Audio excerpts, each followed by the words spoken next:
बिस्मिल्लाहिर्रहमानिर्रहीम। अस्सलाम वालेकुम। प्यारे दोस्तों, आज की इस खास वीडियो में हम आपको बताएंगे कि हज़रत आदम अलैहिस्सलाम के बाद दुनिया में बुत परस्ती का आगाज़ कैसे हुआ। तारीख़ में बुत परस्ती का तस्करा किस कौम के साथ शुरू होता है और इस बुत परस्ती की इब्तिदा कहाँ से और कैसे हुई। दोस्तों, बुत परस्ती के अलावा हम इंसान की पहली सरकशी का तस्करा भी करेंगे कि इंसान की सरकशी का आगाज़ कैसे हुआ और कहाँ से हुआ और किस वजह से हुआ। वीडियो इंतहाई अहम होने वाली है, लिहाजा वीडियो को स्किप मत कीजिएगा और आखिर तक लाजमी देखिएगा। आपके इल्म में खातिर खा इजाफा होगा इंशाअल्लाह। अल्लाह तबारक तआला ने सूरह बकरा में इस बात का जिक्र किया कि इंसानों की तख्लीक से कबल ज़मीन पर जिन्नात आबाद थे। इन जिन्नात ने ज़मीन पर सरकशी और बगावत की। उस सरकशी और बगावत को कुचलने के लिए अल्लाह तबारक ताला ने फ़रिश्तों की एक जमात, जिसमें इबलीस भी शामिल था, को ज़मीन पर रवाना किया। इबलीस अगरचे अपनी ज़ात के एतबार से जिन्नात में से था, लेकिन मुसलसल बंदगी की वजह से वो फ़रिश्तों का हमनशीन हो चुका था। इबलीस और फ़रिश्तों की जमात ने इस बगावत का कला कमा कर दिया, लेकिन इस बगावत को कुचलने के बाद इबलीस के दिल में खुफिया तकब्बुर की कैफियत पैदा हो गई, जिससे अल्लाह रब्बुल इज़्ज़त पूरी तरह आगाह थे। अल्लाह तबारक ताला ने इंसान को मिट्टी से बनाने के बाद उसे इल्म की दौलत से बहरावर फरमाया और उसको जुमला अशिया के नामों से आगाह कर दिया। उसके बाद फ़रिश्तों और आदम अलैहिस्सलाम को जमा करके बाज़ अशिया के नामों के बारे में उनसे सवालात किए। चूँकि फ़रिश्ते इन अशिया से बेखबर थे, इसलिए उन्होंने अल्लाह तबारक ताला की पाकीज़गी का एतराफ़ और अपनी आजिज़ी का इजहार किया। अल्लाह तबारक ताला ने आदम अलैहिस्सलाम को उन अशिया के नामों का बतलाने का हुक्म दिया, तो उन्होंने इन अशिया के नाम फ़ौरन बतला दिए। अल्लाह तबारक ताला ने फ़रिश्तों को मुखातिब होकर फरमाया कि मैंने तुमको नहीं कहा था कि मैं ज़मीन व आसमान की पोशीदा बातों को जानता हूँ और जो तुम ज़ाहिर करते और छुपाते हो उसको भी जानता हूँ। प्यारे दोस्तों, जब आदम अलैहिस्सलाम की फ़जीलत साबित हो गई तो अल्लाह तबारक ताला ने तमाम फ़रिश्तों को हुक्म दिया कि आदम अलैहिस्सलाम के सामने झुक जाएं। फ़रिश्तों में चूँकि सरकशी नहीं होती, इसलिए तमाम फ़रिश्ते आदम अलैहिस्सलाम के सामने झुक गए। ताहम इबलीस ने आदम अलैहिस्सलाम की फ़जीलत को तस्लीम करने से इनकार कर दिया और अल्लाह ताला से कहने लगा कि मैं उनसे बेहतर हूँ, इसलिए कि तूने उनको मिट्टी से पैदा किया जबकि मुझे आग से पैदा किया। इस तकब्बुर पर अल्लाह तबारक ताला ने इबलीस को ज़लील व ख्वार करके अपनी रहमत से दूर फरमा दिया और आदम अलैहिस्सलाम को उनकी अहलिया के साथ जन्नत में आबाद फरमा दिया। इबलीस ने इस मौके पर इस अज़्म का इजहार किया कि वो रहती दुनिया तक आदम अलैहिस्सलाम और उनकी ज़ुर्रियत को राह हिदायत से भटकाने के लिए सरगर्म रहेगा और उनको कभी आगे से, कभी पीछे से और कभी दाएं बाएं से मुख्तलिफ फितनों में मुब्तला करने की कोशिश करेगा। प्यारे दोस्तों, अल्लाह तबारक ताला ने इस मौका पर इबलीस को कहा कि मेरे बंदों पर तेरा जोर नहीं चल सकता, मगर भटके हुए लोगों को तू गुमराह करने में कामयाब हो जाएगा। उसके बाद अल्लाह ताला ने आदम अलैहिस्सलाम को उनकी अहलिया के हमरा जन्नत में आबाद फरमा दिया। उनको जन्नत में हर चीज़ खाने पीने की इजाज़त दे दी गई, मगर एक मखसूस दरख्त के करीब जाने से और उसका फल खाने से रोक दिया। इबलीस, जो आतिश इंतकाम में चल रहा था, उसने आदम अलैहिस्सलाम और जनाब हव्वा के दिल में वसवसा डाला कि आपको उस दरख्त से इसलिए रोका गया है कि कहीं आपको हमेशगी ज़िंदगी हासिल न हो जाए या आप फरिश्ते न बन जाएं। आदम अलैहिस्सलाम और उनकी अहलिया हव्वा वसवसे में मुब्तला होकर शजरे ममनुआ के फल को खा लेते हैं। यूं अल्लाह तबारक ताला ने इस मौका पर उनसे जन्नत की नेमतों को वापस ले लिया और उनको जन्नत से ज़मीन पर उतार दिया। आदम अलैहिस्सलाम और हव्वा ने जब मामले पर गौर किया तो इस बात को भांप गए कि अल्लाह तबारक ताला की मग़फ़िरत और रहमत को तलब करने से अल्लाह तबारक ताला की रज़ामंदी हासिल हो सकती है।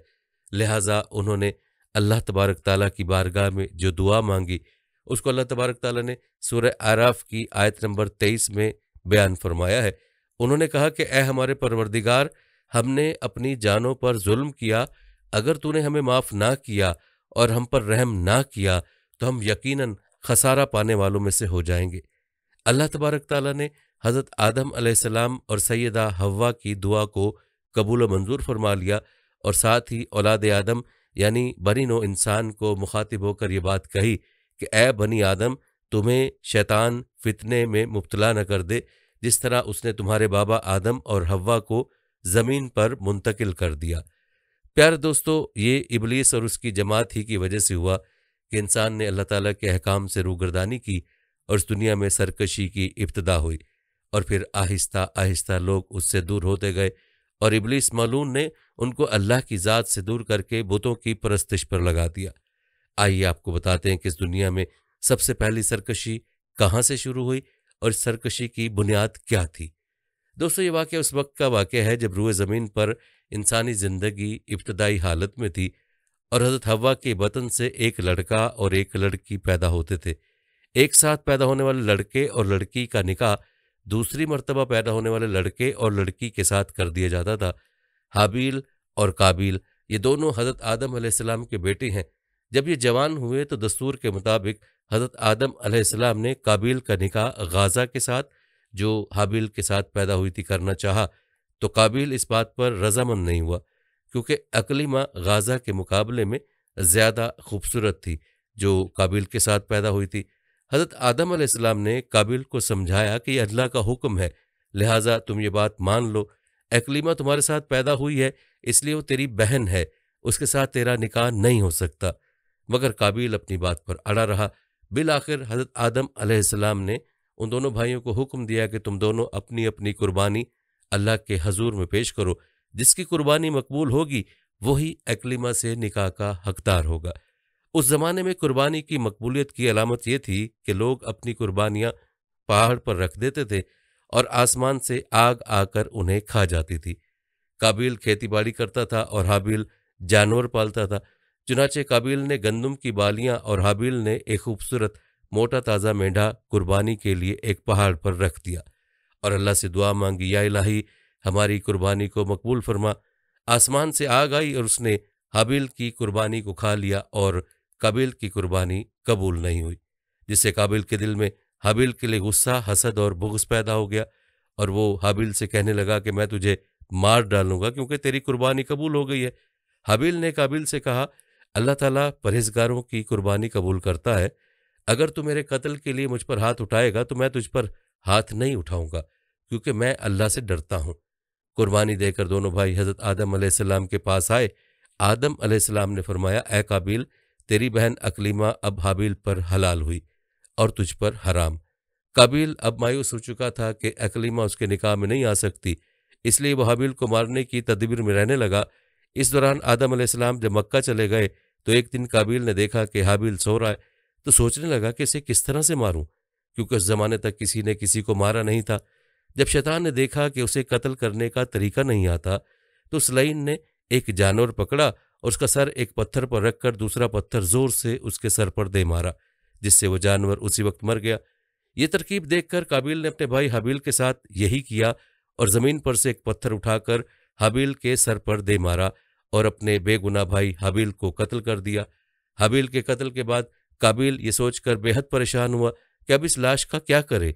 ये रुए ज़मीन पर किसी इंसान का पहला कत्ल था क्योंकि इससे पहले कोई आदमी मरा ही नहीं था। इसलिए काबिल हैरान और परेशान था कि भाई की लाश को क्या करूं। चुनाचे वो कई रोज तक भाई की लाश को अपनी पीठ पर लाद कर फिरता रहा। अल्लाह ताला को अपने स्नेक बंदे की लाश की बेहुरमती मंजूर न थी। चुनाचे उस जगह पर दो कव्वे आए और वहां आकर आपस में लड़े और एक ने दूसरे को मार डाला। फिर जिंदा कव्वे ने अपनी चोंच और पंजों से जमीन में गड्ढा खोदा और उसमें उस मरे हुए कव्वे को डालकर मट्टी से दबा दिया। कव्वे को देख काबिल अपनी ऊपर मलामत करने लगा कि मैं उस कव्वे से भी गया गुजरा हूं, कि इतना भी ना कर सका। इस तरह काबिल को मालूम हुआ कि हाबिल की लाश को जमीन में गड्ढा खोदकर दफन कर देना चाहिए। चुनाचे उसने गड्ढा खोदकर उसमें अपने भाई हाबिल की लाश को दफन कर दिया। जब हज़रत आदम अलैहिस्सलाम मक्का से वापस आए और हाबिल को ना पाया तो उसको बहुत तलाश किया मगर वो ना मिला। लोगों से पूछने लगे, किसी ने जवाब दिया कि हाबिल कुछ दिनों से नामालूम कहाँ गया है। हज़रत आदम अलैहिस्सलाम ने हाबिल के सदमे में खाना पीना और सोना सब तर्क कर दिया और शब रोज़ हाबिल के गम में रहने लगे। एक रोज़ आपने ख्वाब की हालत में देखा कि हाबिल अल गयास ए पिदर पुकार रहा है। हज़रत आदम अलैहिस्सलाम नींद से चौंक कर उठे और जार जार रोने लगे। उसी वक्त हज़रत जिब्राइल अलैहिस्सलाम आए और हज़रत आदम अलैहिस्सलाम और हज़रत हव्वा को हाबिल की कब्र पर ले गए। हज़रत आदम अलैहिस्सलाम और हज़रत हव्वा ने कब्र खोद कर हाबिल को देखा कि उसका मगज़ निकला हुआ है और वह खून से आलूदा हो रहा है। यह हाल देखकर आप दोनों बहुत रोए और हाबिल की लाश को एक ताबूत में बंद करके अपने मकान में लाकर दफन कर दिया। कहा जाता है कि उस वक्त आदम अलैहिस्सलाम के 120 बेटे थे, जिनमें से सिवाय हाबिल के कोई नहीं मरा था। दोस्तों, रिवायत है कि जब हाबिल कत्ल हो गए तो 7 दिन तक जमीन में जलजला रहा। काबिल, जो बहुत खूबसूरत था, भाई का खून बहाते ही उसका चेहरा बिल्कुल स्याह और बदसूरत हो गया। आदम अलैहिस्सलाम ने काबिल को अपने दरबार से निकाल दिया और वो यमन की सरजमीन अदन में चला गया। वहां इब्लीस उसके पास आकर कहने लगा कि हाबिल की कुर्बानी को आग ने इसलिए खा लिया था कि वो आग की पूजा करता था, लिहाजा तू भी आग की परस्तिश किया कर। चुनाचे काबिल पहला शख्स है जिसने आग की परस्तिश की, और ज़मीन पर यह पहला शख्स है जिसने अल्लाह की नाफरमानी की और ज़मीन पर खूने नाहक किया। ये वो पहला मुजरिम है जो जहन्नुम में डाला जाएगा। हदीस में है कि ज़मीन पर क़यामत तक जो भी खूने नाहक होगा उसके अजाब का एक हिस्सा, बोझ और गुनाह काबिल पर भी होता है, क्योंकि उसने सबसे पहले कत्ल का तरीका ईजाद किया। काबिल का अंजाम यह हुआ कि उसके लड़के ने, जो कि अंधा था, उसको पत्थर मारकर कत्ल कर दिया और ये बदबख्त आग की परस्तिश करते हुए कुफ्र व शिर्क की हालत में अपने लड़के के हाथ मारा गया। प्यारे दोस्तों, ये वाक़या इस दुनिया पर इंसानियत की पहली सरकशी था और अल्लाह के अहकाम से पहली रूगर्दानी था, या यूं कह लें कि इब्लीस की पहली मुहिम थी जो कामयाब हुई, और एक औरत की वजह से इब्लीस ने दुनिया का पहला कत्ल करवाया। दोस्तों, यही सरकशी दुनिया में कुफ्र व शिर्क की इब्तिदा भी साबित हुई और काबिल ने अल्लाह की इबादत छोड़कर आग की परस्तिश शुरू की और रफ्ता रफ्ता अल्लाह ताला के नाफरमानों में इजाफा होता चला गया। चलिए अब तारीख की रोशनी में आपको बताते हैं कि इस कायनात में बुत परस्ती का आगाज़ कब हुआ। तो आपको बताते चलें कि इसकी बिल्कुल सही तारीख और सही ज़माना मुतय्यन करना मुश्किल है। अलबत्ते ये बात मालूम होती है कि तूफ़ान नूह से कबल बुत परस्ती शुरू हो चुकी थी, जैसा कि सूरह नूह की आयत 23 में कौम नूह की बुत परस्ती का जिक्र करते हुए बारी ताला ने फरमाया, और कौम नूह के बाज ने बाज से कहा, अपने माबूदों को हरगिज मत छोड़ना, ना वद को छोड़ना, ना सवा को, ना यगूस को, ना यऊक को, ना नसर को। प्यारे दोस्तों, यही वो 5 बुत हैं जिनकी परस्तिश से रूए ज़मीन पर बुत परस्ती की इब्तिदा हुई। अब सवाल यह है कि इस बुत परस्ती की शुरुआत कैसे हुई और ये 5 बुत कौन थे। इस बारे में अकवाल मुख्तलिफ हैं। आइए इसकी तफसील जान लेते हैं। अल्लामा इब्न जरीर, अल्लामा बग़वी, हाफिज़ इब्न असाकर और अल्लामा इब्न कसीर रहमुल्लाह की रिवायत से मालूम होता है कि हज़रत नूह अलैहिस्सलाम के ज़माने में 5 वलीउल्लाह थे जो गुज़श्ता नबियों और हज़रत नूह अलैहिस्सलाम के दीन पर कायम थे।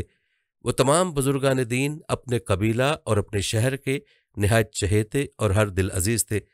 जब उन बुजुर्गों का यके बाद दीगरे इंतकाल हो गया तो उनके कबीले और शहर के लोग नहायत रंज व तकलीफ में मुब्तला रहने लगे।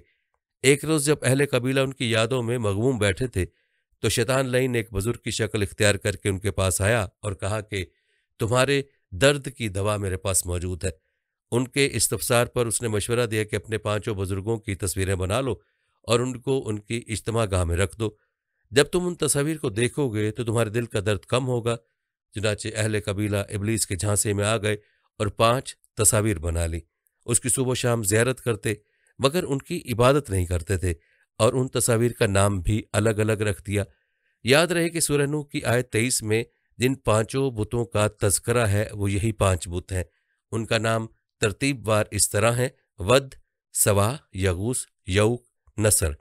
प्यारे दोस्तों, मुफस्सरीन के दरमियान इस बात में इख्तलाफ है कि ये 5 किन के नाम हैं। अल्लामा बग़वी रहमतुल्लाह अलैह फरमाते हैं कि ये 5 हज़रत नूह अलैहिस्सलाम के ज़माने ही के 5 बुजुर्गों के नाम थे। और एक दूसरी रिवायत से मालूम होता है कि पहला नाम यानी वद, दरअसल यह हज़रत शैस ही का पहला नाम था और बाद के 4 नाम उन्हीं के लड़कों के थे। चुनाचे अल्लामा इब्न कसीर ने हाफिज़ इब्न असाकर दमिश्की के हवाले से लिखा है, वो फरमाते हैं हज़रत अब्दुल्ला इब्न अब्बास से मनकूल है कि आदम अलैहिस्सलाम के 40 बच्चे थे, 20 लड़के और 20 लड़कियां, जिनमें एक शैस भी थे। उनका पहला नाम वद था और बाकी 4 यानी सवा, यगूस, यऊक, नसर हज़रत शैस की औलाद हैं। बहरकैफ इन 5 तस्वीर का नाम 5 बुजुर्गों के नाम पर रख दिया गया और लोग उनकी ज़ियारत भी करने लगे। ये सिलसिला चलता रहा। फिर जब एक नस्ल ख़त्म हुई और दूसरी नस्ल वजूद में आई तो उसे मालूम न था कि ये तस्वीर दरअसल इंसानों ही की हैं। चुनाचे इब्लीस लईन ने उनको पट्टी पढ़ाई कि तुम्हारे माबूद हैं, तुम उनसे अपनी ज़रूरियात के मुताबिक चीज़ें मांग सकते हो। वो लोग उन पर फूल और माले चढ़ाने लगे और जब वो तस्वीर पुरानी हो गई तो शैतान ही के मशवरे पर उनकी शक्ल के बड़े बड़े बुत तराश लिए गए और इस तरह दुनिया में बुत परस्ती आम हो गई। फिर धीरे धीरे बुतों के साथ साथ दीगर चीज़ों की भी परस्ती शुरू हो गई।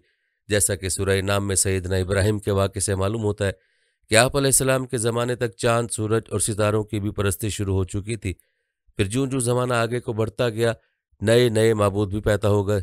खुद इंसानों ही में से कितनों ने खुदाई का दावा कर डाला, जैसा कि कुरान में नमरूद और फिरौन के बारे में आता है। फिर इतने बुत और इस कदर बुत वजूद बख्शे गए, जहाँ तक कि आज हमारे मुल्क हिंदुस्तान के मुशरिकीन तकरीबन 33 करोड़ देवी देवता पर यकीन रखते हैं। नाउज़ुबिल्लाह मिन ज़ालिक। प्यारे दोस्तों, ये सिलसिला हज़रत नूह अलैहिस्सलाम से सैयदना इब्राहीम अलैहिस्सलाम तक चलता रहा। फिर बनी इसराइल ने अपने नबियों को ही खुदा कहना शुरू कर दिया, जैसा कि सूरह तौबा की आयत 30 से मालूम होता है। बनी इसराइल हज़रत उज़ैर को अल्लाह का बेटा और उसका शरीक समझते थे। फिर जब हज़रत मूसा अलैहिस्सलाम का दौर आया तो उसमें बुत परस्ती को और भी फ़रोग मिला। चुनाचे सामरी जादूगर ने बछड़े की इबादत शुरू कराई, जैसा कि सूरह ताहा में मौजूद है, और गालिबन गाय की पूजा यहीं से शुरू हुई। प्यारे दोस्तों, अगर बात की जाए अरबों में बुत परस्ती की, तो इस हवाले से हज़रत शाह वलीउल्लाह मुहद्दिस देहलवी रहमतुल्लाह अलैह फरमाते हैं कि आप सल्लल्लाहु अलैहि वसल्लम की विलादत शरीफा से 300 साल कबल अरब में बुत परस्ती नहीं थी। कबीला बनी कहतान का एक शख्स जिसका नाम उमर बिन लही था, उसी ने कबीला कुरैश को एक पत्थर ला कर दिया था जिसको वो बबरकत समझते थे, और भी दीगर मुशरिकाना अफ़ाल उसी उमर बिन लही ने कुरैशियों को सिखलाए थे। और चूंकि कबीला कुरैश की तमाम अरब तकलीद करते थे, लिहाजा सारा अरब उनकी तकलीद में धीरे धीरे बुत परस्ती में मुब्तला हो गया। यहाँ तक कि अरबों ने भी हज़रत नूह अलैहिस्सलाम के ज़माने के बुतों के नाम पर अपने अपने बुतों के नाम रख लिए। चुनाचे हज़रत इब्ने अब्बास रज़ियल्लाहु ताला अन्हु फरमाते हैं, वद बनी कलब का बुत था, सवा बनी हज़ैल का, यगूस बनी मुराद का, यऊक बनी हमदान का और नसर बनी हुमैर का बुत था। प्यारे दोस्तों, कयास यही किया जाता है कि असल बुत परस्ती जो हज़रत नूह अलैहिस्सलाम के कौम से शुरू हुई थी, वही तमाम दुनिया में फैली है। चूँकि इब्तिदा बुजुर्ग इंसानों की इबादत से हुई थी, लिहाजा आज तक वही सिलसिला कायम है। दुनिया की किसी भी बुत परस्त कौम की तारीख पढ़िए तो मालूम होता है कि वो जिसको खुदा समझकर पूज रही है, वो आज से सदियों पहले एक आम इंसान ही थे। चुनांचे हिंदुस्तान के मशहूर मुशरिक यानी हिंदू राजा दशरथ के बेटे रामचंद्र जी को अपने सबसे बड़े ख्याली माबूद विष्णु का 7वां अवतार और उसका जिस्म मानते हैं। इसी तरह बुद्धिस्ट गौतम बुद्ध को हिदायत का सरचश्मा मानते हैं। सिख गुरु नानक के नक्शे कदम को सीधा रास्ता समझते हैं। यहूद व नसारा अपने अपने नबियों को खुदा का शरीक समझते हैं। यानी बुत परस्ती की जो तर्ज हज़रत नूह अलैहिस्सलाम के ज़माने में शुरू हुई थी, उसी तर्ज पर आज तक बुत परस्ती कायम व दायम है। प्यारे दोस्तों, ये था मुख्तसर नक्शा कि हज़रत आदम अलैहिस्सलाम के बाद बुत परस्ती किस तरह शुरू हुई। इस हवाले से और भी बहुत से अक़वाल मशहूर हैं जिनका तज़किरा आगे आने वाला है। लेकिन दोस्तों, ज़रा गौर करें कि आज भी बहुत से ईमान वाले बुज़ुर्गों की मोहब्बत में कैसी किस किस्म की खराफात अंजाम देते हैं। अब उनको कौन समझाए कि रुए ज़मीन पर बुत परस्ती की जो इब्तिदा हुई थी, वो बुज़ुर्गों की बेजा और गुमराह कुन मोहब्बत ही से हुई थी। अकीदत और मोहब्बत अपनी जगह पर है, लेकिन याद रहे कि यह अकीदत और मोहब्बत अपनी हदूद में हो तो ठीक है। जब ये हदूद से निकलने लगे तो समझ जाएं कि इब्लीस आपको बहका रहा है और गलत रास्ते पर डाल रहा है, आपको गुमराह कर रहा है। प्यारे दोस्तों, आपको बताते चलें कि दुनिया में बहुत सारे ऐसे मज़ाहिब हैं जो वहदानियत के कायल हैं, जिनके पेशवाओं का मानना है कि वो ज़ात सिर्फ एक ही है जिसने कायनात की तख्लीक की, और इस्लाम इस नज़रिए में सर फहरिस्त है। बाकी मज़हब में यहूदियत, ईसाईयत, बुद्ध मत, जैन मत, सिख मत और मुज़ाहिर परस्त वगैरह सबका नज़रिया है कि कायनात का खालिक एक है। लेकिन तौहीद का कायल होने के साथ वो बुतों की पूजा भी करते हैं और बुतों को भी मानते हैं। याद रहे कि बुत परस्ती के मुतल्लिक मुतअद्दिद नज़रियात पाए जाते हैं, जिनमें एक नज़रिया ये है कि इब्तिदाई ज़माना में लोगों ने ख्वाब देखा जिसमें उनको उनकी परेशानी के हल की जानिब यूं इशारा होता कि फ़लाँ जगह जाओ, वहाँ एक चीज़ रखी है, उसकी ताज़ीम करो, तुम्हारी परेशानी हल हो जाएगी। सुबह में वो लोग वहाँ पहुँचते और वो चीज़ पाते, उसकी ताज़ीम करते तो उनकी परेशानी का हल निकल आता और वो इस तरह उसकी पूजा शुरू कर देते थे। दूसरा नज़रिया ये पेश किया जाता है कि पुराने ज़माने में इंसान जब मज़हब से नाआशना था, उस वक्त उसके यहाँ कोई फौत हो जाता, फिर वो फौतशुदा किसी करीबी शख्स के ख्वाब में आता और कहता फ़लाँ जगह जाओ, वो चीज़ रखी हुई है। ख्वाब देखने वाला बेदार होकर वहाँ पहुँचता तो उस जगह को उसी तरह पाता जिस तरह ख्वाब में देखा था, तो उस फौतशुदा को मुअज़्ज़म मानने लगता और लोगों को भी इसके बारे में आगाह करता। फिर उसकी कब्र या उसके मुजस्मा बनाकर उसकी ताज़ीम करता। धीरे धीरे ये ताज़ीम इबादत की शक्ल इख्तियार कर गई और यूं बुत परस्ती शुरू हुई। फिर इस तरह अलग अलग कबीलों ने अपने लिए बुत बना लिए और उसकी इबादत में मशगूल हो गए और असल खुदा को छोड़ दिया तो शिरक में भी मुब्तला हुए। याद रहे कि ये नज़रियात उन लोगों के हैं जिनका यह मानना है कि ज़मीन सूरज का टुकड़ा है और इंसानी वजूद कीड़ों और जरासीम से पैदा हुआ है। लेकिन दोस्तों, इस्लामी नज़रिया जो बुत परस्ती के मुतल्लिक है वो इस आयत से मिलता है। ये उनके बुतों के नाम हैं जिसको वो पूछते थे। बुत तो उनके बहुत थे मगर ये 5 उनके नज़दीक अजमत वाले थे। वद ये मर्द की सूरत पर था, सवा औरत की सूरत पर और यगूस शेर की शक्ल पर, याऊक घोड़े की और नसर करगस यानी गिद्ध की शक्ल पर। ये बुत कौम नूह से मुंतकिल होकर अरब में पहुंचे और मुशरिकीन के कबाइल से एक एक ने एक को एक अपने लिए खास कर लिया। इसका तस्करा हो चुका है कि किस कबीले ने किस बुत को अपना मुश्किल कुशा माना। कहते हैं रऊसाए कुफार ने लोगों को उनकी इबादत के लिए भी हुक्म दिया था। प्यारे दोस्तों, इस तरह दुनिया में सबसे पहले बुत परस्ती शुरू हुई थी। फिर धीरे धीरे दुनिया में नए नए इलाकाई और कबायली बुत ईजाद होते गए और शिर्क का बाजार गर्म होता गया और काबा मुअज़्ज़मा तक ये सिलसिला पहुंच गया। अरब में जिसने सबसे पहले बुत परस्ती शुरू की थी अमर बिन लही था, जिसको आमिर के नाम से भी पुकारा जाता है। इसका कबीला बनु खज़ा से ताल्लुक़ था। उसके मुतालिक नकल किया जाता है कि उसने मक्का में जानवरों को बुतों के नाम पर कान काट कर छोड़े थे। प्यारे दोस्तों, अरब का जिक्र बीच में ज़मनन आया, वरना अरब का ज़माना तो बहुत बाद में शुरू होता है। बीच में कई अंबिया के अदवार गुजरे हैं। बुत परस्ती के हवाले हज़रत इब्राहीम अलैहिस्सलाम का दौर भी मारूफ है, बल्कि आप अलैहिस्सलाम के वालिद बुत तराशते थे और फ़रोख्त करते थे। आइए आपको इब्राहीम अलैहिस्सलाम के दौर में बुत परस्ती के हवाले से बताते हैं। प्यारे दोस्तों, आज से कोई 4000 साल पहले इराक में बसने वाली कौम गुमराह हो चुकी थी। कुफ्र व शिर्क की हर बुराई उनमें मौजूद थी और बुत परस्ती का तो ये हाल था कि अपने हाथों तराशे हुए बुत उनकी इबादत, नज़र न्याज और अकीदतमंदी के मरकज़ थे। उन्हीं को अपना सिफारशी, मददगार, कारसाज और मलजो मावा समझते थे और उनसे इतनी मोहब्बत रखते थे कि उनकी तरफ हर बुरी नज़र डालने वाले की आंखें निकाल सकते थे। राह हक से उनका ये गुरेज कुछ तो उनकी फितरी कजरवी की बिना पर था और कुछ इस वजह से था कि एक अरसे से उनकी तरफ कोई हादी और बशीर और नज़ीर ना आया था। रही सही कसर नमरूद ने पूरी कर दी थी, जो लोगों को एक खुदा से हटाकर उन पर ज़ोर ज़बरदस्ती अपनी खुदाई का रोब जमाता था। इन हालात में अल्लाह ताला ने कौम की इस्लाह करने और राह हिदायत दिखाने के लिए उसी कौम के एक मशहूर बुत तराश व बुत परस्त आज़र के घर में हज़रत इब्राहीम अलैहिस्सलाम को पैदा फरमाकर मनसब नबुवत से सरफराज फरमाया। दोस्तों, नबियों की शान होती है कि जिस इस्लाह की दावत वो दूसरों को देते हैं उस पर सबसे पहले खुद आमिल होते हैं और जब काम का आगाज़ करते हैं तो सबसे पहले अपने घर से करते हैं। ये नहीं करते कि अपने घर की आग बुझाने की बजाय दूसरे घरों की आग बुझाते फिरें। चुनांचे हज़रत इब्राहीम अलैहिस्सलाम ने शिर्क व बुत परस्ती के खिलाफ तौहीद की तालीम पूरी कौम को यूं दी। और इब्राहीम अलैहिस्सलाम को याद करो जब उन्होंने अपनी कौम से कहा कि खुदा की इबादत करो और उससे डरो।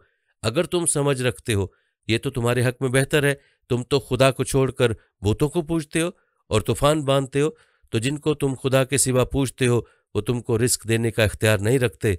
बस खुदा ही के यहाँ से रिस्क तलब करो और उसकी इबादत करो और उसी का शुक्र करो। उसी की तरफ तुमको लौट कर जाना है। अगर तुम मेरी तकज़ीब करो तो तुमसे पहले भी उम्मतें अपने पैगंबरों की तकज़ीब कर चुकी हैं और पैगंबर के ज़िम्मा खोल कर सुना देने के सिवा कुछ नहीं। अनकबूत सूरत में है। याद रहे कि हज़रत इब्राहीम अलैहिस्सलाम ने दावत का आगाज़ अपने घर से किया और अपने बाप आज़र से कहा, अब्बा जान, आप इन चीज़ों की इबादत क्यों करते हैं जो ना सुनती हैं, ना देखती हैं और ना आपका कोई काम बना सकती हैं। अब्बा जान, मेरे पास एक ऐसा इल्म आया है जो आपके पास नहीं। आप मेरे पीछे चलें, मैं आपको सीधा रास्ता दिखा दूंगा। अब्बा जान, आप शैतान की बंदगी ना करें, शैतान तो रहमान का नाफरमान है। अब्बा जान, मुझे डर है कि कहीं आप रहमान के अजाब में मुब्तला ना हो जाएं और शैतान के साथी बनकर रहें। सूरह मरियम में है। लेकिन दोस्तों, आज़र ने दावत हक को तस्लीम न किया। इंसान की खासियत है जिस हुक्म और कानून की जद खुद उसकी ज़ाती मफाद, उसके नफ्स, उसके ख़ानदान और उसकी अना पर पड़ती है, उसे तालीम नहीं करता। और सच्ची बात तो वैसे भी कड़वी लगती है। इसलिए वो इन मशागल को तो तर्क क्या करता, उल्टा इब्राहिम को नसीहत करते हुए कहने लगा, इब्राहिम, क्या तू मेरे माबूदों से फिर गया? अगर तू बाज ना आया तो मैं तुझे संसार करूंगा और तू हमेशा हमेशा के लिए मुझसे अलग हो जा। जब हज़रत इब्राहीम अलैहिस्सलाम अपने बाप आज़र से बिल्कुल मायूस हो गए तो अलहदा होकर तन तनहा तबलीग के हक़ में कोशां हो गए और मुशरिक कौम के सामने तौहीद की तालीम और दीन मुबीन की दावत पेश की। अगरचे कौम की बदतमीजियों का आपको सख्त मुकाबला करना पड़ा, लेकिन इसके बावजूद आपने बड़ी हाजिर दिमागी, जहानत और हुस्न बयान के साथ उन सवालात के जवाबात दिए और ऐसे ऐसे दलाइल पेश किए कि कुफ़ार से कुछ जवाब न बन पड़ा। आप अलैहिस्सलाम के बाद हज़रत हूद अलैहिस्सलाम ने कौम आद को अल्लाह के अज़ाब से डराया। याद रहे कि आद का मरकज़ी मकाम अर्ज़ अहकाफ़ है। ये हज़र मौत के शुमाल में इस तरह वाक़ है कि इसके शर्क में अम्मान है और शुमाल में रबुल ख़याल। आज यहाँ रेत के टीलों के सिवा कुछ नहीं है, और बाज़ मौरख़ीन कहते हैं कि उनकी आबादी अरब के सबसे बेहतरीन हिस्सा हज़र मौत और यमन में खलीज फ़ारिस के सिवा हल से हदूद इराक़ तक वसी थी। अल्लाह ताला ने कौम आद को हर किस्म की खुशहाली और किस्म किस्म की नेमतों से नवाजा था। मज़ीद ये कि ज़मीन को ज़राअत के काबिल बनाया, चट्टानों से महल्लात और घर तामीर करने का हुनर अता किया और जिस्मानी ताकत से भी सरफराज फरमाया था। लेकिन उसके बावजूद ये कौम बुत परस्ती में गर्क हो चुकी थी। उस कौम ने ढटाई के साथ अल्लाह और उसके रसूल से बगावत कर दी। हज़रत हूद की दावत तौहीदी थी। उन्होंने अपनी कौम को अल्लाह की बंदगी इख्तियार करने और शिर्क से इज्तनाब बरतने के लिए हर मुमकिन तरीके से मनवाने की कोशिश की, जैसा कि इरशाद बारी ताला है। और आद की तरफ हमने उनके भाई हूद को भेजा। उसने कहा, ए बिरादरान कौम, अल्लाह की बंदगी करो, इसके सिवा तुम्हारा कोई इलाहा नहीं। एक और मौका पर हज़रत हूद ने अपनी कौम से कहा कि तुम अल्लाह ताला से रूगर्दानी करके उसके साथ दूसरों को शरीक ठहराकर उस पर क्यों झूठ बांध रहे हो, जैसा कि इरशाद बारी ताला है, ए मेरी कौम, अल्लाह की इबादत करो, इसके सिवा तुम्हारा कोई माबूद नहीं, तुम तो सरीह बहतान बांध रहे हो। प्यारे दोस्तों, कहते हैं कि कौम आद की सरकशी और रूगर्दानी हद से ज़्यादा बढ़ गई थी।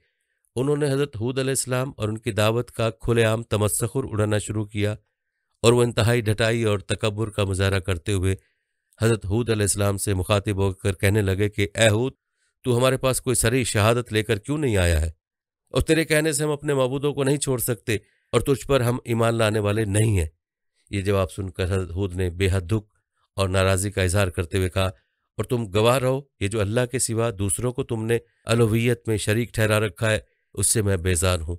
प्यारे दोस्तों, जब कौम आद अपनी सरकशी और बुत परस्ती से बाज ना आई तो फिर अल्लाह ताला के अजाब ने उनको आ लिया और ये कौम तबाह बर्बाद हो गई। इसी तरह हज़रत सालेह ने भी अपनी कौम समूद को तौहीद की दावत दी।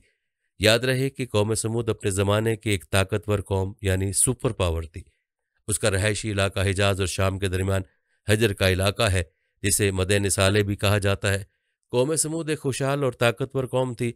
अल्लाह ताला ने इस कौम को ज़मीन के एक बड़े इलाके की क़यादत और सियादत अता की थी और सरसब्ज़ व शादाब बागात और चश्मों से भी खूब नवाजा था। लेकिन इन अनायतों के बावजूद उस कौम में बुत परस्ती नुमायाँ थी। अल्लाह ताला ने इस कौम पर रहमत नाजिल करके हज़रत सालेह को अल्लाह की वादानियत का इकरार और उसकी इबादत करने के लिए मबूस फरमाया। हज़रत सालेह ने भी दीगर अंबिया कराम की तरह अपनी कौम को तौहीद की दावत दी, लेकिन इस कौम ने अल्लाह के यकता होने और उसकी बंदगी करने से साफ इनकार किया।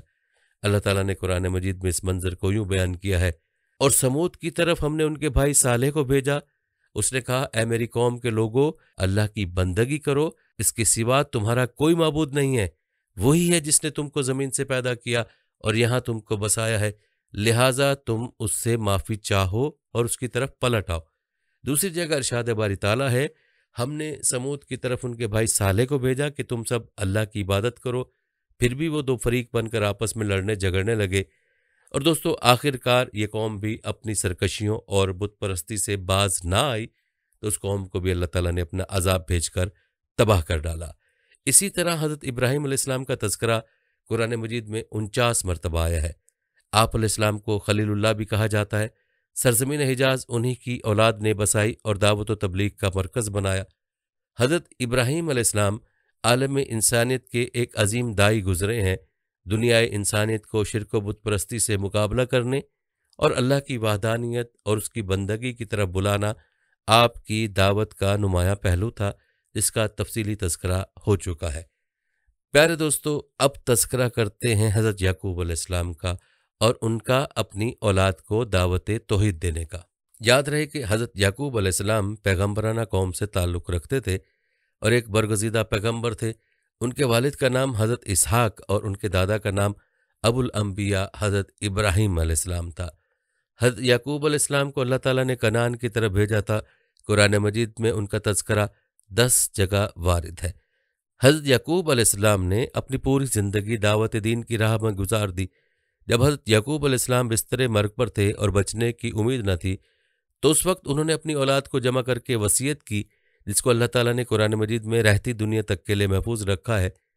कुरान मजीद में इसका तज़किरा यूं है कि जब हज़रत याकूब अलैहिस्सलाम इस दुनिया से रुखसत हो रहे थे, तो उन्होंने मरते वक्त अपने बेटों से पूछा, मेरे बच्चों, मेरे बाद तुम किसकी इबादत करोगे?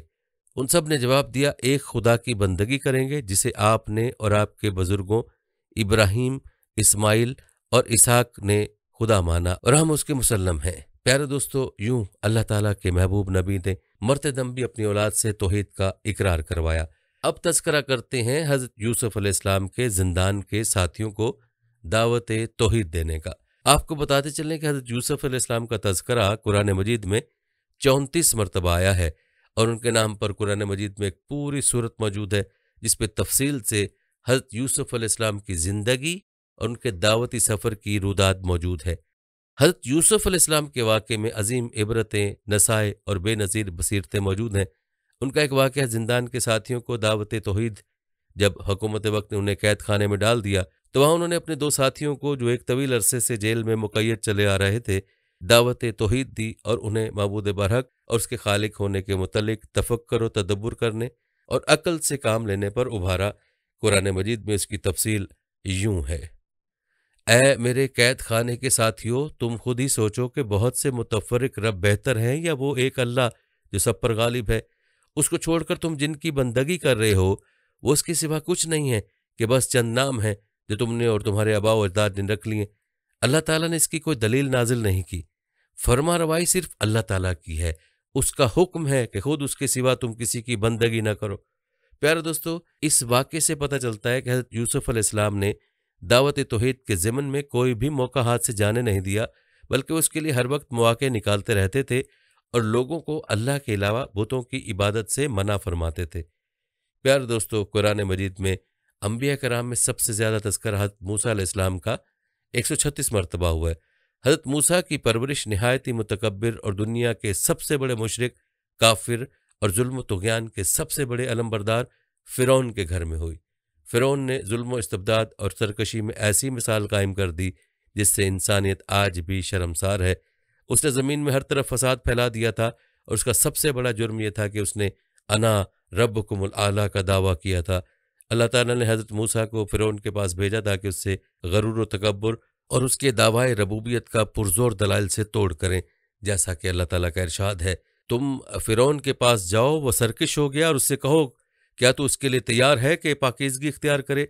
लेकिन फ़िरौन ने मूसा अलैहिस्सलाम की सरकशी को कबूल न किया और कलमा तौहीद का इनकार किया और बाकी कौमों की तरह वो भी गर्क हुआ। प्यारे दोस्तों, आखिर में हमारे प्यारे आका ख़ातमुन नबिय्यीन हज़रत मोहम्मद मुस्तफ़ा सल्लल्लाहु अलैहि वसल्लम इस दुनिया में तशरीफ़ लाए और आप सल्लल्लाहु अलैहि वसल्लम ने दावत तौहीद दी। याद रहे कि अल्लाह के आखिरी रसूल सल्लल्लाहु अलैहि वसल्लम की दावत आलमगीर और हमागीर है। साबिक अंबिया कराम की दावत अपनी अपनी कौम और इलाके तक महदूद होती थी, जबकि नबी करीम सल्लल्लाहु अलैहि वसल्लम की दावत क़यामत तक आने वाले इंसानों के लिए। आप सल्लल्लाहु अलैहि वसल्लम की दावत तौहीद के बारे में इरशाद बारी ताला है, ए मोहम्मद कह दो, ए इंसानों, मैं तुम सब की तरफ इस इलाहा वाहिद का पैगंबर हूँ जो ज़मीन और आसमानों की बादशाही का मालिक है। उसके सिवा कोई इलाहा नहीं है। वही ज़िंदगी बख्शता है और वही मौत देता है। बस ईमान लाओ अल्लाह पर, उसके भेजे हुए नबी उम्मी पर। जब ये आयत फासदा बिमा तुमर नाजिल हुई तो अल्लाह के रसूल सल्लल्लाहु अलैहि वसल्लम को हिस्सफ़ा पर चढ़ गए और या सबाह कहकर पुकारने लगे।